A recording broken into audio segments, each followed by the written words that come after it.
pledge allegiance to the flag of the United States of America and to the republic for which it stands, one nation, under God, indivisible, with liberty and justice for all. Good morning, Central Valley. It's Logan and I here with your morning announcements for Wednesday, September 18th, 2019. Attention all students. Spirit Week shirts will be on sale today, tomorrow, and Friday, September 20th during both lunch periods in the cafeteria at the table against the wall.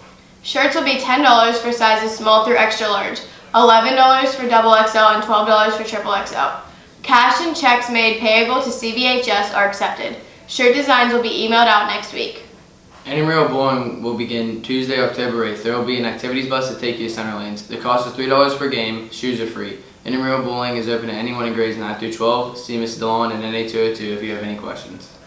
Sign-ups for the Native American Indian Gathering at CCBC October 12th and 13th are now available at Mrs. Jones' rooms, North B 114. This is a great way to earn senior project or service hours for National Honor Society. Sign up today.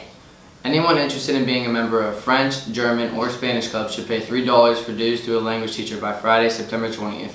You may be a member of a language club if you are presently studying a language or if you have studied a language at any time during high school. The first annual Step-a-thon for Nicolina's Wishes will be held on Sunday, October 20th. Please see a flyer hanging up around the school for details. We want as many CV students, teachers, and families there as possible. Bring your dog to do the walk with you. It will be a great day to support a good cause. See Mrs. Lupinacci in NB 110 or Ms. Zillian in NB 113 for details. Attention all NHS members, please read your school email. Food pantry donations are to be dropped off in Mrs. Jones' room by October 2nd. Anyone wanting to donate to the food pantry can see Mrs. Jones for details. Attention NHS members and any juniors or seniors needing senior project hours. Please see Mrs. Jones in room NB 114 if you would be interested in tutoring younger students after school. Pink out shirt forms are due today at 1 o'clock. They can be handed in to Gab Martin, Bella Colum, or the office. There will be a meeting for all interested swimmers this Friday during Academic Study Hall in the auditorium. FBLA is open to all students in grades 9 through 12. Dues are $20 and need to pay in order to vote for officers on Friday and select your event. For more information about FBLA or pay your dues, see Mrs. DeLon in room NA202, which is located in the math wing. Want to travel internationally? Ms. DeLon is excited to announce her tour for 2021 is the Alps and Mediterranean coast. The itinerary for the tour is Switzerland, Italy, France, Monaco, and Spain. Although this trip is geared towards high school students, anyone can come. There will be an information meeting on October 10th at 6:30 p.m. in the high school library. See Ms. DeLon in NA202 where it is located in the math wing. Attention all seniors, there will be a financial aid event presented by PHEAA on Tuesday, September 24th at 6 o'clock p.m. in the high school auditorium. This will be a good source of information for parents and students planning to go to college. All NHS members are asked to check their school email for important information regarding the fall food drive. Attention all students, for anyone interested, there was an Archery Signage Google form on Friday. If you do not receive the email, please email Mr. Dolph and he will forward the form to you.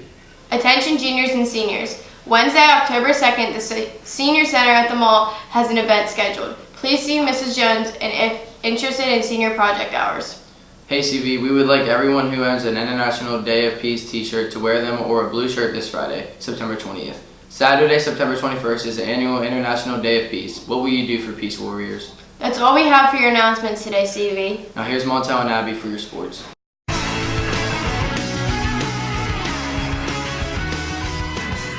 Good morning, Central Valley. It's Montel and Abby here with your Central Valley Sports on Wednesday, September 18th.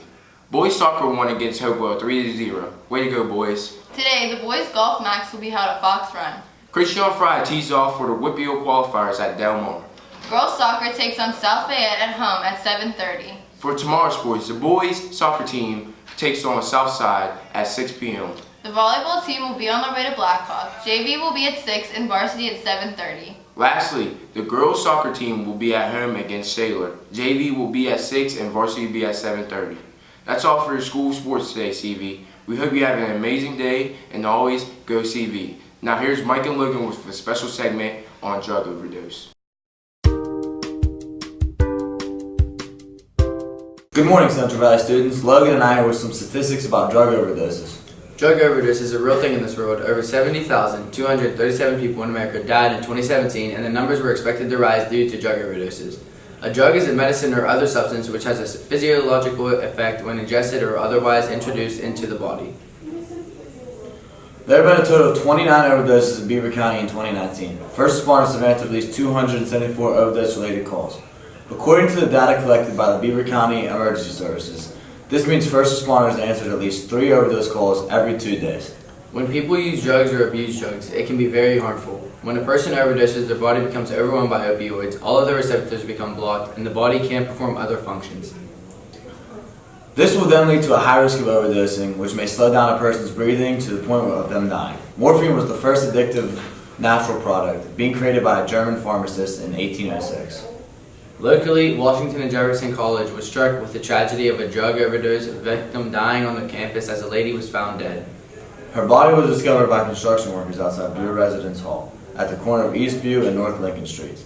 Campus and public officials say that the police are called into Washington, as the college students were notified via email. The lady was identified by the Washington County Coroner's Office as Margaret E. Tinglam of Hermitage. She was 30 years old. Here is a video showing how you can save somebody's life when overdosing. So the signs and symptoms of an opioid overdose are: 1, you can't get the person to respond to a pain response. So you take your knuckles and you rub them firmly on their sternum. If they do not respond to that, that's a key indicator that they've overdosed. Another indicator would be blue or palish lips and nails. Another indicator would be their breathing. Is it really shallow? Is it raspy? Is it paused? So there's no breath sound and then a big gasp. Those are all indicators that somebody has overdosed.